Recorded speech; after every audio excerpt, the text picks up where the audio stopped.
Sir Eric, tanong muna, talaga po bang may pagtaas sa presyo ng baboy po ngayong papalapit po ang holiday season at magkano po yung magiging pagtaas? So actually, DJ siya, there is no reason, walang dahilan para tumaas yung presyo ng karne ng baboy.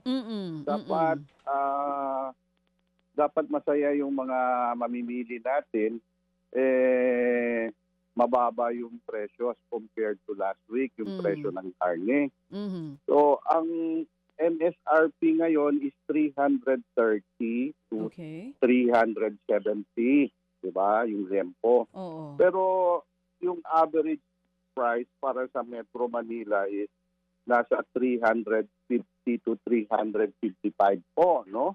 Para sa Kasim. Yung Zempo naman po, tumataas na sa 400, parang hindi nasusunod yung MSRP, no? Kaya nga nakikita natin yung Department of Agriculture at saka ibang ahensya, umiikot sila, tinitingnan kung nasusunod yung MSRP.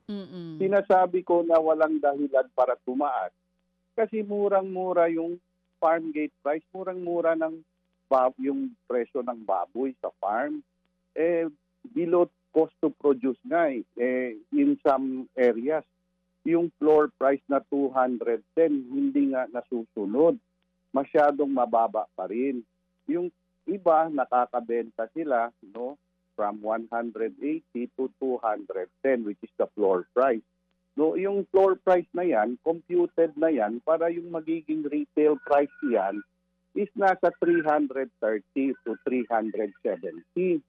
So dapat ganyan lang po kasi walang movement sa presyo ng karne, sa presyo ng baboy sa farm, no?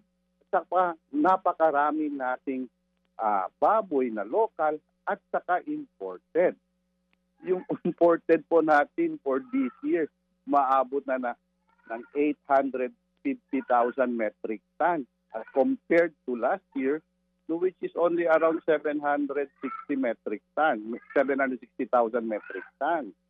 So, yun po yung sinasabi ko, walang dahilan na para tumaas. Bakit naman itataas? Sabihin, Disyembre.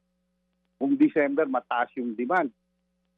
Marami namang supply at saka hindi naman tumaas yung presyo sa farm. At saka yung imported, hindi naman tumataas yung presyo.